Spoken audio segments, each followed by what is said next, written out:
Hai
Simplers, apa kabar? Kembali lagi di Simple Music Podcast, di mana kita berbicara dengan para legend di bidang musik sebenarnya ya. Nah, ini Simple Music.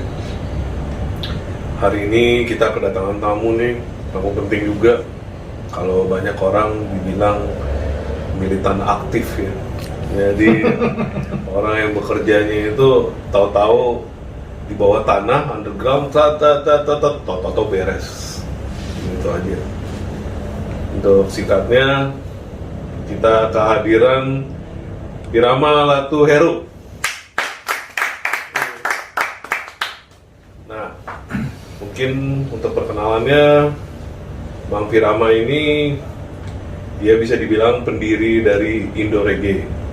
Indo Reggae itu adalah komunitas para musik reggae Indonesia yang didirikan udah cukup lama. Nanti mungkin bisa dari Bang Virama sendiri bisa langsung menjelaskan ke Simplers bagaimana historinya.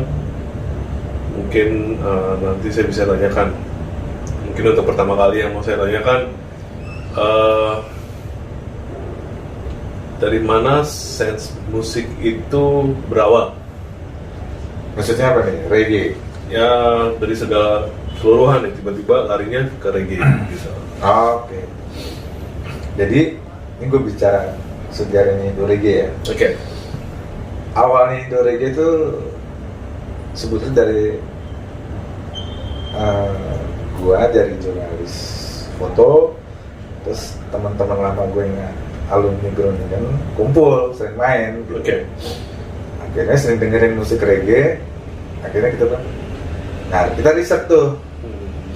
Karena mereka juga backgroundnya marketing master riset semua dari Groningen. Terus coba riset, ternyata wah kita bisa nih bikin itu. Oke. Nah, cuman waktu kita bikin, kita riset ini kita mau reggae-nya kemana nih gitu kan. Ternyata ada pendengar-pendengar reggae itu yang memang dari kalangan yang ke atas itu ternyata banyak juga. Oke. Akhirnya kita launch Indo Reggae. Awalnya itu terbentuknya itu di sebuah event yang memang kita bikin juga langsung.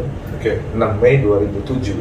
Oke. Kita launch itu acara itu tajuknya itu Jakarta Reggae Vaganza di salah satu klub di Pondok Indah Mall 2. Oke. Jadi langsung masuk ke tempat kayak gitulah, istilahnya langsung positioningnya kita di sini deh gitu. Siap. Tadi saya dengar abang sempat ngomongin Groningen. Mungkin bisa dijelaskan itu apa gitu loh. Oh, Groningen, jadi itu teman-teman alumni Universitas Groningen di Belanda. Oke. Jadi dulu kita main, ya maksudnya gua sama teman-teman itu sering nongkrong sama mereka gitu. Jadi backgroundnya mayoritas sana, dan gue kebetulan backgroundnya gue yang jurnalis gitu. Oh, oke. Jadi suka dengan reggae, akhirnya kita bikin. Oke. Jadi berawal dari suka dengan reggae, akhirnya punya ide untuk membuat satu komunitas dengan nama Indo Reggae di tahun 2007 ya? 2007. 13 tahun. Mei. Ya. 6 Mei 2007. 13 tahun itu ya. Lumayan lama juga ya. Dan itu tetap berjalan sampai sekarang, Bang. Masih bikin event gitu. Ya memang awalnya Indo Reggae ini spesialisnya memang akhirnya bikin event jadinya. Nah akhirnya dari situ baru tuh kita tahu tuh band-band reggae yang dulu di event pertama kita cuma ada 4 band reggae. Oke. Akhirnya tiba-tiba kita launch dari Pondok kita pindah ke Cafe Bisa, kita bikin lagi terus. Nah itu banyak tuh band-band keluar semua tuh. Akhirnya ikut di gigs kita tuh. Memang puncak-puncaknya itu di 2008 sampai 2011 itu eventnya tuh. Oke. Itu tiap minggu kita bikin event sampai butak. Masih lumayan banyak juga eventnya. Itu mulai peaknya itu di tahun berapa tuh? Peaknya itu ya itu dari start 2007 itu tiap bulan sampai 2008. Nah itu kita tiap minggu sampai 2011 terus. Oke. Running terus. Akhirnya cuman pas di 2011 2013 kita agak ngerem sebulan. Oke. Kenapa waktu itu? Ya mungkin orang kan kalau tiap minggu jenuh juga ya, begak juga kalau tiap minggu. Tiap Selasa dulu. Terus kalau dari segi komunitasnya itu dari seluruh Indonesia ini untuk musik di bidang reggae ini sendiri berapa banyak sih? Kalau yang bukan terdaftar ya, maksudnya di list band kita itu ada 100 ya. Ada 100 apa tuh? Band atau musisi. 100 band dan musisi. Nah itu dari berbagai daerah, dari Aceh ada, dari mana-mana. Waduh, ya, mantap juga ya. Sampai Papua. Terus komunikasinya itu yang ngatur dari Indo Reggae nih, maksudnya kalau mau bikin acara di mana, mereka mau manggung di mana, itu yang ngatur Indo Reggae nih. Ya, jadi gini, akhirnya seringnya jalan, jadi kita punya kayak semacam apa ya, chapter lah gitu kalau istilahnya, perwakilan kayak di Palembang itu aktif tuh anak-anaknya, mereka suka bikin event dan kita support di Jogja, di Bali kayak gitu-gitu. Sampai beberapa daerah lah kayak gitu. Cuman memang pas 2000 ya pas pandemi ya 2019 itu kita pas mau start mau bikin event lagi, nyoba semingguan lagi pandemi, jadi kita ya sudah tiarap semuanya. Kayak gitu-gitu. Terus seberapa antusias masyarakat Indonesia terhadap musik reggae? Kalau dari yang sudah abang dari 2007 sampai sekarang ini bagaimana? Jadi gini, akhirnya karena kita kalau bikin event itu bukan malam minggu, bukan hari minggu, kita malah weekdays. Kalau nggak hari Senin, hari Selasa atau hari Rabu. Ternyata kebentuklah satu komunitas yang jadinya teman-teman yang datang itu yang pada gulung kemeja putihnya lengan panjang, orang pulang kantoran semua. Kebentuknya di situ. Ada tuh ya di kalangan itu. Ada. Dari kalangan white collar tuh ada ya? Ada, mereka datang gitu. Dan itu apalagi waktu kita bikin di MU setahun di di MU Cafe itu di Sarina. Itu yang datang mereka semua. Dan itu emang atmosfernya beda. Dan memang kalau udah respect, mereka datang setiap hari apa setiap Selasa mereka pasti mau. Jadi kayak kebentuk komunitas sendiri. Sini mana nih nggak datang dia. Jadi rame kayak gitu-gitu. Jadi rame gitu. Masih rame juga ya. Maksudnya nggak terpikir satu genre musik itu bisa terkumpul banyak orang ya. Iya. Dan memang sebetulnya kita lebih larinya lebih ke edukatif ya. Gitu. Kan pernah kita juga bikin satu gerakan One Book One Hope, mengajak orang membaca buku dan berdonasi buku. Kita masuk ke SMA. Dan itu ternyata antusias anak SMA ternyata banyak juga. Itu lebih ke arah charity atau bagaimana? Jadi kita ngajak anak SMA itu nyumbangin buku yang sudah tidak terpakai. Nah itu kita donasi, kita distribusikan lagi ke panti asuhan dan gitu-gitu. Karena kita dulu berprinsip gini, budaya membaca orang Indonesia ini sangat kecil. Itu menurut riset juga ternyata 1% ya. Jadi itu bagi kita, wah ini sungguh menggelisah lah bagi kita gitu. Dan juga emang Indo Reggae ini dicap oleh komunitas reggae lain memang dibilang reggae untuk buku juga. Oh, jadi ada sebutannya masing-masing ya? Iya, jadi wah kalau datang anak-anak Indo reggae itu dulu suka kita gabung bikin gig itu, pas ketemu juga mereka nggak ada yang gimbal, mayoritas kacamata, kayak gitu. Oh, sih. Jadi bukan dari seninya tapi dari penikmatnya ya. Ya, betul. Oke, sih. Nah, tadi yang dibicarakan Bang Firama mungkin mau lihat ini hasil karya One Book One Hope. Ya, Oke, yang ini tahun berapa nih Bang? itu jadi 2016 dan ini memang sempet kita belum jalanin lagi. Nah, tahun 2021 kita mau running lagi nih gitu. Oke. Jadi waktu itu kita bikin ini dibuka sama Bu Menteri Peranan Wanita Yohana Yambesi yang dari Papua. Iya. Nah, itu lucu nih. Iya. Ternyata waktu kita audiensi dengan dia tanya kenapa ke saya gitu loh. Kenapa nggak ke Menteri Pendidikan atau apa? Ya karena ya pengalaman gue pribadi gitu kan. Peranan seorang wanita, seorang ibu itu sangat berperan untuk seorang anaknya membaca atau suka baca atau tidak itu dari ibunya. Oke. Akhirnya kita audiensi itu ternyata wah dia langsung oke, gue ngerti gitu. Saya ngerti. Dan mereka Bu Yohana Yambesi akhirnya membuka acara itu. Dan dia support sekali gitu. Oke. Dan dia penggemar reggae juga. Oh, lebih mantap lagi ya. Lebih lagi. Penggemar reggae itu Penggemar ada reggae yang juga. dari lapisan bawah sampai lapisan paling atas. Iya.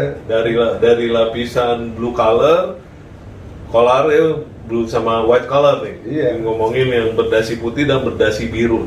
Ini apa sih? Sungguh informasi yang sangat-sangat menarik sekali ya. Mungkin buat teman-teman. Ya karena juga gini. Jadi waktu kita launch itu kita ketahuannya Bu Yohana Yambesi ini suka reggae, kita kasih kaos kan. Everybody love reggae. Ternyata dia baru buka suara. Wah, saya sama suami saya kok tiap pagi dengerin yang tidak di luar bayangan kita loh. Lakidah gitu. Wah, ini udah serius nih orang denger reggae yang udah serius ini. Bukan yang sering didengar orang. Lebih spesifik lagi apa artisnya gitu. Oke. Wah, ternyata dia penggemar reggae juga. Duh, mantap deh. Terus rencana ke depan untuk Indo Reggae apa nih Bang? Ya mungkin kita akan bikin ya sesuai lagi lah kembali ke track kita suka bikin gigs. Nah kemudian nanti kita pengen jalanin One Book One Hope lagi lah. Oke. Karena bagaimanapun ada beban gitu. Indonesianya harus gimana baca. Gila, ini benar-benar memintarkan apa sih rakyat ya dari segi genre musik itu sangat menarik sekali ya. Ya ini gue juga main tambah ini.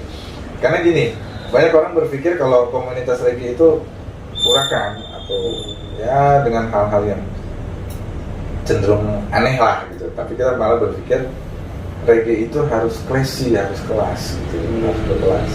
Dan juga ternyata pas kita banyak temu, kita riset juga kan, ternyata penggemar reggae itu dari kalangan yang atas pun juga ternyata banyak gitu. Makanya kita bilang ya everybody love reggae gitu. Iya. Kayak gitu. Mantap. Nah, ini dari Simpel Musik sendiri nih punya rencana untuk membuat suatu acara yang kita sebut itu Lomba Cipta Lagu Remaja. Oke.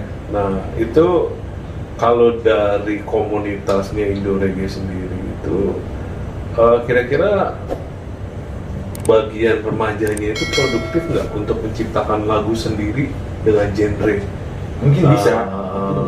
Apa sih genre reggae ya? Gitu. Mungkin kita nanti coba ikut support ya, maksudnya gini ke SMA yang dulu kita pernah bekerja sama dengan donasi buku itu ya. Oke. Kita mungkin sebar flyernya, kita bantu kayak gitu-gitu. Oke. Dan karena ini remaja kan pasti ke SMA atau anak kuliah ya, kayak gitu-gitu. Oke. Jadi kemungkinan bisa masuk lah ya. Bisa masuk, sangat bisa. Soalnya Simpel Musik tuh kepengen merangkul nggak cuma satu genre musik. Ya. Jadi semua genre musik itu kalau bisa ikutan gitu loh. Jadi kita Ya, mungkin kepengen gini juga kalau kita ikut support pasti semua band-band yang ada di Indo lagi brother gue boleh ikut gak? Oh, Waduh, okay. Ada yang sudah lewat ambang batas remaja nih. Ya, udah terlalu apa sih? Udah terlalu remaja lah ya. Jadi udah mesti Remaja lawas banyak banget lawas ya. Bukan milenial lagi sebetulnya. Siap, mantap. Nah, terus kegiatan hari-harian nih apa nih, Bang Fir? Kalau hariannya sebetulnya gue ngedesain motret lah. Oke, jadi masih balik ke kegiatan zaman dulu ya? Karena biasanya gue wartawan foto. Gitu. Oke. Ada saran nggak nih untuk para komunitas reggae sendiri ke depannya ini bagaimana cara mengembangkan komunitas ini biar lebih besar lagi nih? Oh, oke. Jadi dulu gini, kita kan kalau bikin gigs dari dulu, kita selalu mendorong teman-teman ini, lo harus bikin lagu sendiri. Karena prinsipnya gini, sehebat apapun lo membawakan lagu orang atau cover orang, lagu orang, tetapi itu lagu orang, bukan lagu kalian. Okay. Akhirnya dari situ teman-teman, mereka ada yang membuat album, ada yang bikin single, gitu-gitu lah. Nah dari situ, waktu itu gigs kita itu ajang untuk, lo kalau punya lagu sendiri ya lo bawain lah lagu lo sendiri. Oh, gitu. Ya lo harus bawain lagu lo sendiri biar orang tahu lo punya lagu gitu. Kalau bawa lagunya Marley atau Gigi Fonsi semua orang sudah tahu. Cuma kalau lagu lo kan, ya mana ada yang tahu. Iya, ibaratnya kalau covering, ibaratnya kalau kita bawain lagu orang itu semua orang bisa. Bisa, tapi cuma mau bikin lagu, membawakan lagu serius. sendiri dan orang itu suka dengan lagu itu. Itu yang susah ya. Iya. Bener Bang. Mungkin kalau saya artinya mungkin seperti itu. Karena untuk melatih telinga itu kan harus sering didengar kan. Iya, benar. Kayak gitu dia. Kayak yang paling fenomenal juga kayak lagunya Mbak Surip itu kan. Iya. Itu kalau dibilang reggae, mungkin bisa juga reggae, tapi kehidupan gaya stylenya Mbak Surip ini yang sangat unik, ya itu yang membuat dia naik juga. Oh, kalau nggak salah nih, kalau saya pernah gendong gitu lagunya, fenomenal banget itu. Di mana-mana.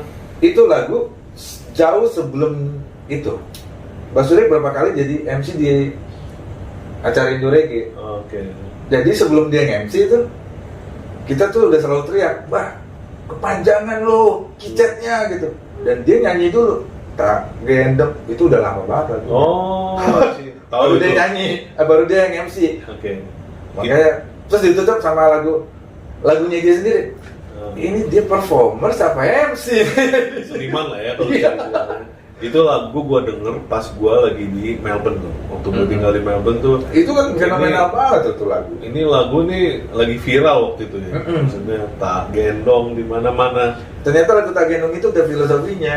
Oh. Jadi tak gendong kemana-mana itu ternyata salah satu bentuk komunikasi masyarakat modern global itu, dan itu ilustrasi yang kita tangkap ternyata itu tentang mobile phone. Dari tukang dari tukang ojek sampai menteri sampai presiden, itu pasti komunikasi sekarang adalah pakai handphone. Jadi tak gendong kemana-mana itu sebetulnya handphone. Orang jarang yang tahu kan. Itu semua ada aja gitu. Mungkin kalau kita nggak dengar langsung dari orang yang ada apa sih really into it banget gitu ya, mungkin kita nggak pernah tahu artinya apa gitu. Gila mantap. Sorry, itu fenomenal. Ada nggak nih sekarang ini artis-artis dari genre reggae yang banyak orang sudah mulai bisa menikmati? Banyak, bahkan kita di genre sendiri kan ada subgenrenya banyak tuh. Ada dancehall, ada dub, ada raga movin, ada lovers rock, terus ada roots rock reggae. Ini yang sering dibawain Bob Marley gitu. Roots rock reggae alirannya. Iya, roots lah gitu, rootsnya reggae gitu. Nah, cuman kadang-kadang orang banyak yang nggak paham juga. Kadang-kadang orang bilang, oh ini ska. Terus kalau ada bilang, ska itu mbahnya reggae. Sebelum jadi reggae itu ska. Makanya kalau udah ngomong ska ya itu mbahnya reggae. Ya baru turun ke reggae gitu. Turunannya banyak lagi tuh. Sampai hip hop pun juga asalnya dari reggae kan, dari dancehall. Fusion segala macam. Gila, itu banget tuh. Ini karena bergerak di reggae udah 13 tahun, pasti udah ngacak-ngacak atau mungkin research ya untuk apa sih, untuk bisa tahu reggae itu apa. Aduh, terima kasih banyak buat Bang Fir nih ya, buat waktunya Siap. yang terus terang susah sekali nih.